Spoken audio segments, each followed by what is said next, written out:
जब करना चाहिए तब नहीं करते हैं, जब नहीं करना चाहिए वैसे पूछ पूछ के करेंगे, लेकिन जब मुझे जरूरत रहती है तो गुस्सा हो जाते हैं उस दिन। बिटिया बोलो। गुरुजी चरण स्पर्श। खुश रहो। कहाँ से हैं आप? मैं सारंगपुर से हूँ और इंदौर में मायका है मेरा। हाँ। और मैं YouTube पे आपका देख रही थी दिल से, तो मैं सोच रही थी मैं छतरपुर आपसे मिलने जाऊंगी। वाह, कितने दिनों से जुड़े हैं?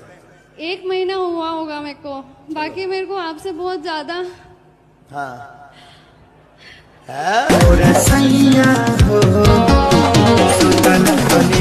राधे राधे गुरुजी जी। चरण स्पर्श।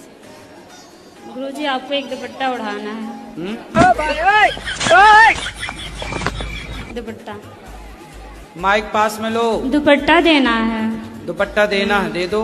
और बच्चों के लिए पैन दे दो। गुरुजी एक सवाल करनी है। बोलो। माइक में नहीं बोल सकते। फिर गुरुजी मैं रहना नहीं चाहती, मेरी जेठानी बहुत लड़ती है मुझसे। उसका परिवार ज्यादा बड़ा है, उसके जमाई साथ देते हैं। आप भी बड़ा करो अपना परिवार। कितने बच्चे हैं आपके? मेरी लड़की की 4 है, 1 लड़का है। 4 हैं? हाँ। 4 और आने दो। 8 की फौज इकट्ठा करो, उसकी छाती पे चढ़ो। ले, तेरी संख्या ज्यादा, हम भी बढ़ाएंगे अपनी संख्या। 4 तो है ना मस्त? हाँ। 4 और आने दो।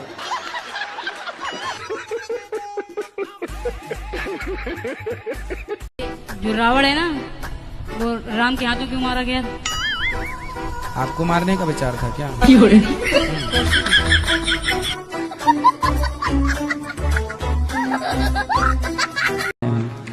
दाढ़ी मूछ भगवान की नहीं होती। भगवान तो हम गुरु जी, इंसान। ब्रह्मा जी को तो दाढ़ी मूछ थी, वो भी तो भगवान थे। नहीं, ब्रह्मा जी भगवान नहीं है। मैं बाबा टिल्लू नाम मेरा, बाबा टिल्लू, पीटैक फ्रॉम कानपुर। गुरुजी मुझे एक बात पूछनी थी आपसे। बोलो। मेरी सास मुझे टॉर्चर करती है। शादी हो गई? ये बोलती है कि तू मेरे लड़के के लायक नहीं है, मैं दूसरी शादी करूंगी। तब बोली आंखें तब फूटी थी? शादी के पहले छोरी तब अंधी थी क्या? ये बोलती हूँ ना तो मुझे मारती है। मारेगी? तुम ना बोलना, ऐसे मैं ही बोल सकता हूँ।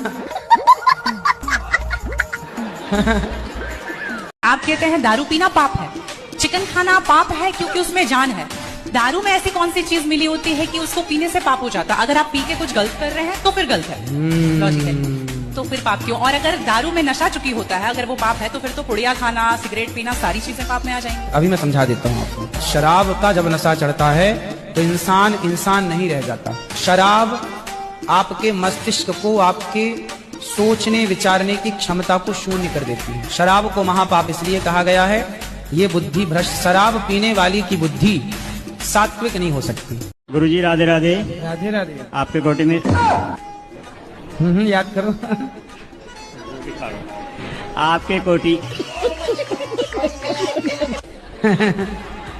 आपके चरणों में कोटि कोटि प्रणाम। ठीक है। हम यूपी से हैं। हो? अभी भी तो यूपी में हो? अभी कौन से लंदन में हो? 23 हैं, 23 यूपी 23 हैं? UP 23 UP 23।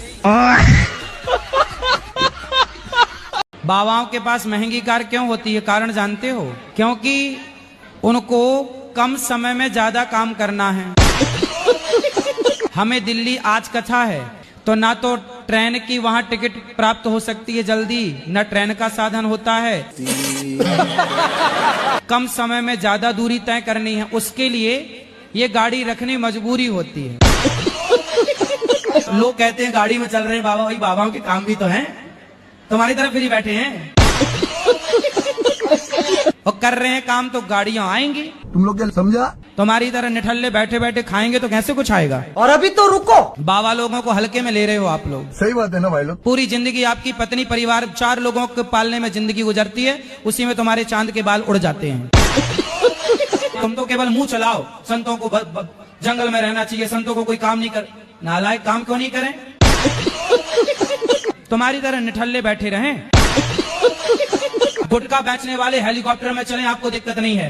वो बड़ी बड़ी मर्सिडीज गाड़ियों में चले, उन्हें दिक्कत नहीं है। पर संत लोग समाज को सही मार्गदर्शन देने वाला यदि मर्सिडीज में चल रहा है तो लोगों के पेट में दर्द होने लग जाता है। बात तो सही है। और संतों को कहते हो आप जंगल जाओ, जंगल जाओ। बताओ, मार्जी कर्ण की पत्नी का